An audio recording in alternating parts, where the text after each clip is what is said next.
baa maalin hudheelaan ku kulanay markaasuu igu wari wareedhe waxaan ku weydiiyey ninka berberaawi la dhahaa maadiga markaasaan idhi haa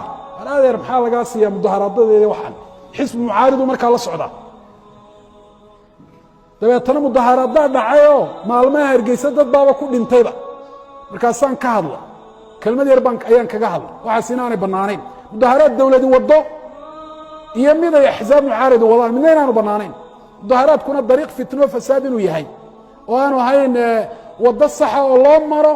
takhyiirka isbeddelka fiican ee saxda ah dabeetana waxaan ku idhi anugu diin ahaan baan u hadlaye miyaad masalada diin ahaan igala doodaysa mise dee mucaaradnimadaad ku salaynaysaa halkaasaan ugu kala tagnay xisbigiisii baa waddankii madax ka noqday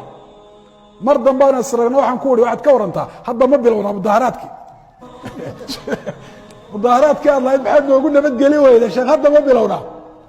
oo ma istaadnaa markaasuu ihi maya naga daasha marka waa dee qof dan uu leeyahay ayuunbuu eegayaa fitnaduna waa indhatiraysaa